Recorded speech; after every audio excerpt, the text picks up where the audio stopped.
High, আমি স্নেহা। তো চলে এসেছি একটা নতুন ব্লগ নিয়ে। তো সকাল সকাল আমি আর আমার বোন ড্রয়িং ক্লাসে গেছিলাম, সেখান থেকে আসার পর মা আমাদেরকে রাসনা করে দিয়েছিল। তো সেটাই খেলাম। খাওয়ার পর গল্প করছিলাম একটু বোন আর আমি।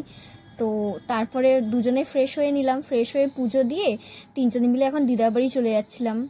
তো লাঞ্চটা দিদার বাড়িতে গিয়েই করব। তো দিদার বাড়ি চলে যাওয়ার পর দিদাও খেতে দিয়ে দিয়েছিল আমাদেরকে। তো সবাই মিলে একসাথে খেয়ে নিয়েছিলাম। খাওয়ার পর আবার মা এখানে জাম দিয়ে দিয়েছিল। তো জাম খেতে একদমই ভালো লাগে না আমার, বাট আমাকে খেতে হয়েছে সেটাও। দুটোই নিয়েছিলাম আর নিইনি, যা হোক করে দুটো খেয়েছি।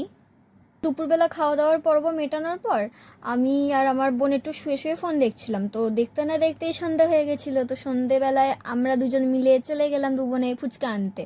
তো গেছিলাম ফুচকা আনতে, বাট নিয়ে চলে এলাম দই ফুচকা। বলছি দাঁড়াও, মানে দইটা কিনে এনেছিলাম, তো বাড়িতেই দই ফুচকার মতো আমরা বানিয়ে খেয়ে নিয়েছিলাম।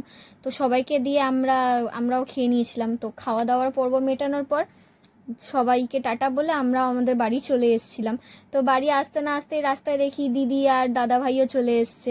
তো দাদা ভাই আর দিয়া মিলে তারপর ম্যাগি আর চা বানিয়ে নিয়ে চলে এলো। বাট আজকেরটা আমি মিনি ব্লগ বানাতে চেয়েছিলাম, বাট আজকেরটাও what I eat in a day হয়ে গেল। ঠিক আছে। তো এখানে এগুলো খেতে খেতে গল্প করছিলাম সবাই মিলে। তো আজকে এত খেয়ে নিয়েছি, তাই আর ডিনারটা স্কিপ করে দিলাম আজকে। তো আমরা এখানে খাওয়া দাওয়া করি আর গল্প করি। তোমাদের সাথে দেখা হচ্ছে নেক্সট মিনি ভ্লগে। ততক্ষণ বাই।